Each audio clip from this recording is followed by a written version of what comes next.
നേർവേദി പ്രഭാഷണ പരമ്പരയിലേക്ക് ഏവർക്കും സ്വാഗതം.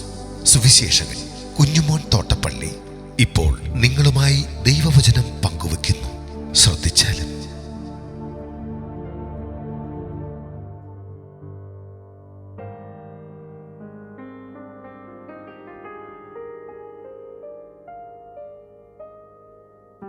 യേശു പരീശരുടെയും ശാസ്ത്രിമാരുടെയും കപടഭക്തിയെ വിമർശിക്കുന്നു.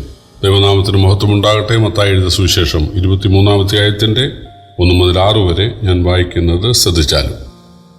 അനന്തരം യേശു പുരുഷാരത്തോടും തൻ്റെ ശിഷ്യന്മാരോടും പറഞ്ഞത്, ശാസ്ത്രിമാരും പരീശന്മാരും മോശയുടെ പീഠത്തിലിരിക്കുന്നു. ആകയാൽ അവർ നിങ്ങളോട് പറയുന്നതൊക്കെയും പ്രമാണിച്ച് ചെയ്യുവീൻ. അവരുടെ പ്രവൃത്തികൾ പോലെ ചെയ്യരുത് താനും. അവർ പറയുന്നതല്ലാതെ ചെയ്യുന്നില്ലല്ലോ. അവർ ഘനമുള്ള ചുമടുകളെ കെട്ടി മനുഷ്യരുടെ തോളിൽ വയ്ക്കുന്നു. ഒരു വിരൽ കൊണ്ടുപോലും അവയെ തൊടുവാൻ അവർക്ക് മനസ്സില്ല. അവർ തങ്ങളുടെ പ്രവൃത്തികളെല്ലാം മനുഷ്യർ കാണേണ്ടതിന് ചെയ്യുന്നു. തങ്ങളുടെ മന്ത്രപ്പെട്ട വീതിയാക്കി തൊങ്ങൽ വലുതാക്കുന്നു. അത്താഴത്തിൽ പ്രധാന സ്ഥലവും പള്ളിയിൽ മുഖ്യാസനവും അങ്ങാടിയിൽ വന്ദനവും അവർക്ക് പ്രിയമാകുന്നു.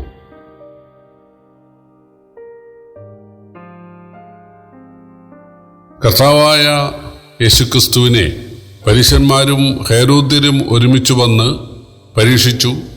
അതിനുശേഷം സാദൂക്കർ വന്നിട്ട് പരീക്ഷിച്ചു.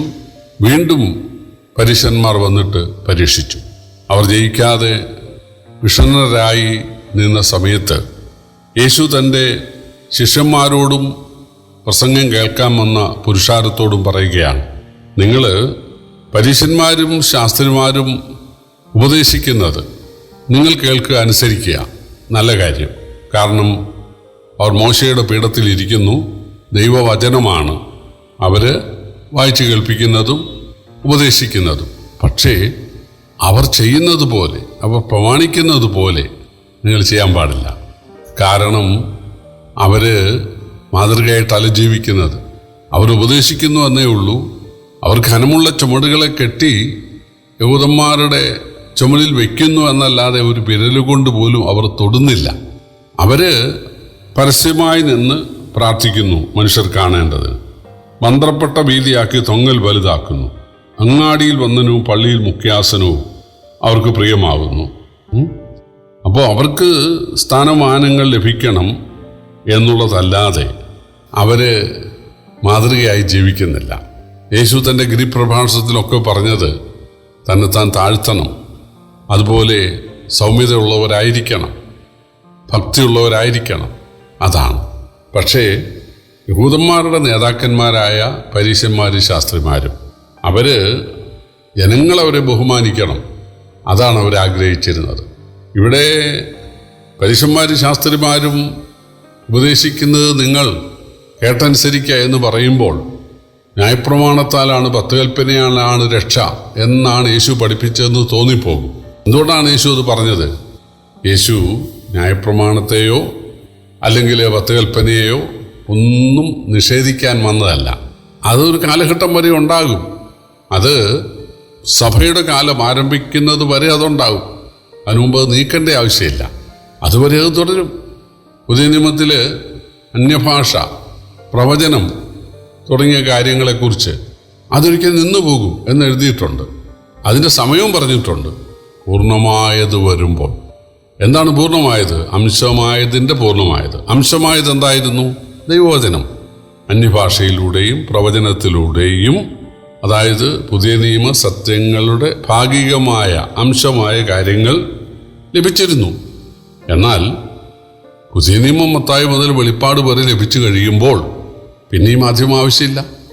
നിത്യത വരെയുള്ള നാം അറിയേണ്ട മുഴുവൻ കാര്യങ്ങളും മത്തായി മുതൽ വെളിപ്പാട് വരെയുള്ള പുസ്തകങ്ങൾ ലഭിച്ചു കഴിയുമ്പോൾ ഈ താൽക്കാലികമായ ക്രമീകരണം ആവശ്യമില്ല എന്ന് യേശു പറഞ്ഞിരുന്നു. എന്നാലൊരു വാക്യമുണ്ട്, അന്യഭാഷ പറയുന്നത് വിലക്കരുത് എന്ന്. ശരിയാണ്, അതുള്ള കാലത്ത് വിലക്കേണ്ട ആവശ്യമില്ല. എന്നാൽ അതില്ലാതെ വരുന്നൊരു സമയമുണ്ട്. ഇസ്രായേൽ മക്കൾ മരുഭൂമിയിലായിരുന്നപ്പോൾ മന്നയാണ് കഴിച്ചുകൊണ്ടിരുന്നത്. എല്ലാ ദിവസവും രാവിലെ മന്ന പൊഴിഞ്ഞ് അവർക്ക് ലഭിച്ചിരുന്നു. എന്നാൽ ഇസ്രായേൽ മക്കൾ ലോകത്തിലുള്ള കാലത്തോളം ലോകത്തിൻ്റെ എല്ലാ രാജ്യത്തും അവർക്ക് മന്ന കിട്ടുക എന്നുള്ളത് ദൈവത്തിൻ്റെ പദ്ധതിയായിരുന്നില്ല. ഒരു ദിവസം മന്ന നിൽക്കും എന്നാണ്. കനാൻ നാട്ടിലെത്തി അവിടുത്തെ വിളവ് കൊണ്ട് അവർ ഉപജീവിക്കാൻ തുടങ്ങുന്ന സമയത്ത് മന്ന നിന്നു. പിന്നെ ഒരിക്കലും ആ മന്ന ആർക്കും കിട്ടിയിട്ടില്ല. ഏലിയാവിന് കാക്കയെ കൊണ്ട് ദൈവം മന്നയല്ല കൊടുത്തത്. ഏലിയാവിന് ചൂരച്ചെടിയുടെ തണലിൽ കിടന്ന ഏലിയാവിന് ദൂതനെ കൊണ്ട് മന്നയല്ല കൊടുത്തത്. ഏലിയാവിന് വിധവയുടെ വീട്ടിൽ ദൈവം മന്നയല്ല കൊടുത്തത്. ഇസ്രായേലിന് മന്ന ലഭിച്ചിരുന്നു, പക്ഷെ അതൊരിക്കൽ നിലച്ചു. അതുപോലെ അന്യഭാഷ ഉണ്ടായിരുന്നു, പൂർണ്ണമായത് വരുമ്പോൾ അംശമായി നീങ്ങിപ്പോകും. എന്നാൽ പിന്നെയും നിൽക്കുന്നത് ചിലതുണ്ട്. പൂർണ്ണമായത് വന്ന് കഴിഞ്ഞ് പിന്നെയും നിലനിൽക്കുന്നത് ചിലതുണ്ട്. അത് വിശ്വാസം, പ്രത്യാശ, സ്നേഹം. അത് കർത്താവിൻ്റെ വരവ് വരെ ഉണ്ടാവും. അതുപോലെ ന്യായപ്രമാണത്തിലെ അല്ലെങ്കിൽ 10 കൽപ്പനകൾ അത് സഭ സ്ഥാപിതമാകുന്നത് വരെയും ഇവിടെ ഉണ്ടാവും. അപ്പോൾ കർത്താവ് പറയുന്നത് അവർ 10 കൽപ്പനകൾ വായിച്ച് കേൾപ്പിക്കുന്നു, നിങ്ങളത് പ്രമാണിക്കുക. പക്ഷെ അവർ ചെയ്യുന്നത് പോലെ, അവരുടെ ജീവിത ശൈലി പോലെ നിങ്ങൾ ഒരു ജീവിതശൈലി ഉണ്ടാക്കരുത്. കാരണം അവർക്ക് എല്ലാവരുടെയും ബഹുമാനം വേണം, അവർക്ക് ആദരവ് വേണം. ഇതാണ് അവരുടെ ലക്ഷ്യം. അതുകൊണ്ട് അവരെ നിങ്ങൾ അനുകരിക്കരുത്, അവരുടെ വചനങ്ങളെ നിങ്ങൾ സ്വീകരിച്ചു കൊള്ളുക എന്നുവരെ, സഭ ഉണ്ടാകുന്നത് വരെ, സഭ സ്ഥാപിക്കപ്പെടുന്നത് വരെ. അതുവരെ ഇതിന് നീക്കമില്ല. അതുവരെ തീർച്ചയായിട്ടും 10 കൽപ്പനയ്ക്ക് അല്ലെങ്കിൽ ന്യായപ്രമാണത്തിന് പ്രസക്തി ഉണ്ട്. യേശു അതിനെ നീക്കാൻ വന്നതല്ല, നിവർത്തിക്കാൻ വന്നതാണ്. എന്ന് പറഞ്ഞാൽ ന്യായപ്രമാണം ശരിക്ക് അനുസരിക്കുന്ന ഒരാളെ ലോകത്തുണ്ടായിട്ടുള്ളൂ, അത് യേശുവാണ്. മോശയ്ക്ക് പോലും ന്യായപ്രമാണത്തെ പൂർണ്ണമായി അനുസരിക്കാനായിട്ട് സാധിച്ചില്ല. എന്നാൽ യേശു അത് നിവർത്തിച്ച് കാണിച്ചു തരാൻ വന്നതാണ്. അപ്പോൾ യേശു തൻ്റെ സഭ സ്ഥാപിച്ച് കഴിയുമ്പോൾ പിന്നെ സഭയുടെ ഉപദേശങ്ങളാണ്.